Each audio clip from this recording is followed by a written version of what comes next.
Hi guys, welcome to video 6D. This is the vocabulary video only. So we're going to start with the first term, which is inscribed angle, and that is the type of angle that we're going to be discussing in this video. An inscribed angle is an angle whose most important point, and we know that that's the vertex, is on the circle itself. And whose sides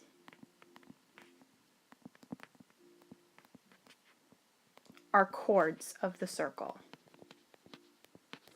So if we think about what that diagram would look like, we've got our circle. Actually, there's a few different ways we could draw it. So here's our circle, and if we put our center in there, then an inscribed angle might look something like that.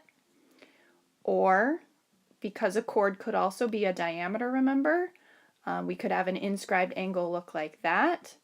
Or it could possibly not go through the center at all on either chord, and then we'd have something more like this. All three of these, you guys, here, here, and here, are going to be what we call inscribed angles, okay? So the next term we're going to have is inscribed angle goes along with intercepted arc.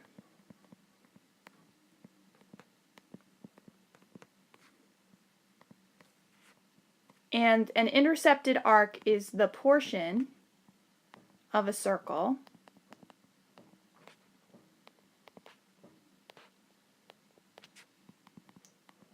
that is cut off, if you will, I'm going to put that in quotes, by the sides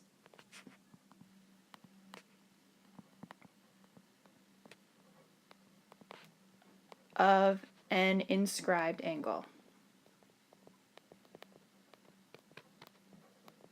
So if we think of the word interception, like in football, an interception is when the pass of the football is cut off. So an intercepted arc, that's an easy way to remember it. So when we think about what that diagram would look like, we can take our circle, and since we know it's cut off by an inscribed angle, we're going to draw an inscribed angle first. And then the portion of the circle, like we said, that is cut off by that would be from where that chord crosses from there to there. That part right there would be the intercepted arc.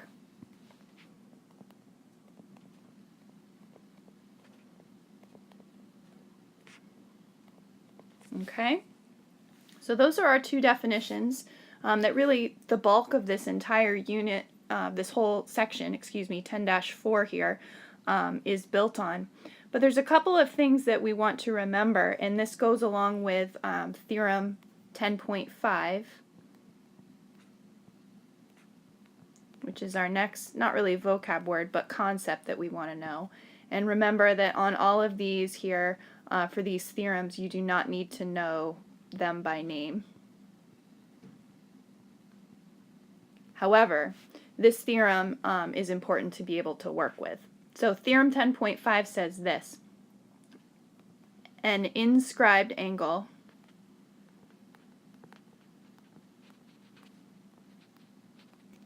is always going to measure half the measure, that's a 2, sorry, half the measure of its intercepted arc.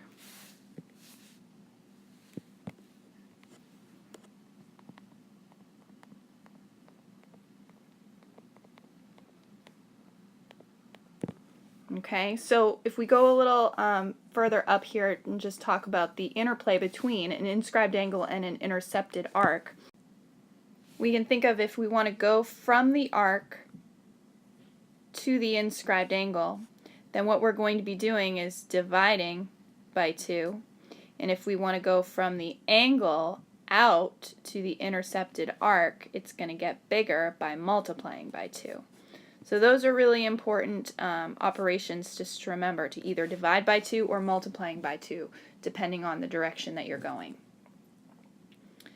So if we want to do a diagram over here for Theorem 10.5, just so you can kind of see, I'll just give you an example really quickly.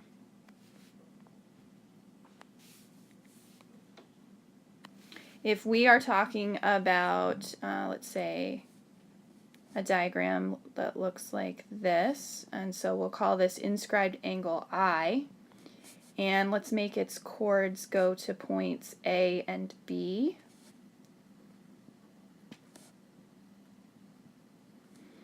And if we knew, let's say, that here is our intercepted arc, if we knew that the measure of arc AB was equal to 80 degrees, then very quickly we would be able to find out that the measure of angle AIB, so again, here's my intercepted arc here, and the measure of the angle that is cut off with that intercepted arc is going to just be half of what the arc measure is, and so that'll be half of 80 is 40. So that's just one example, you guys, but that kind of just shows you what we're going to be working with for this section. Okay, getting back to our theorems, the next one that we're going to talk about is Theorem 10.5.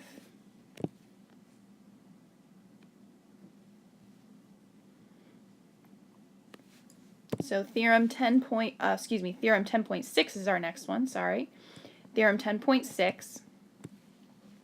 And we'll do our if and then statements again here, just to clarify how those things get written in here.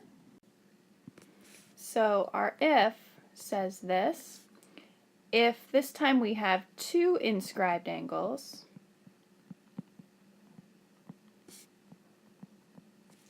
that are cutting off 2 congruent arcs, or they could also, those 2 inscribed angles could also cut off the same arc, then the conclusion that we can reach is that the angles are congruent themselves. The picture for this actually is 2 different pictures. If we started with the one where we have 2 congruent arcs, then we can draw some inscribed angles, something like this. And if, again, we knew from the beginning that the arcs themselves were congruent, then we can go ahead and conclude that the angles are congruent, the inscribed angles. If you're cutting the same exact arc measure in half both times, no matter what, your angle A is going to be congruent to angle B.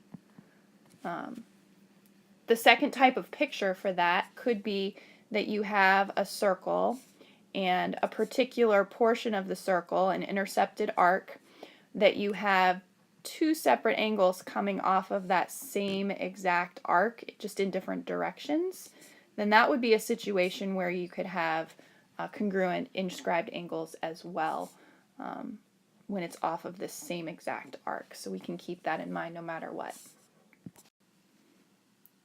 And our last theorem is talking about when an inscribed angle intercepts a specific portion of the circle, which is a semicircle. So this is Theorem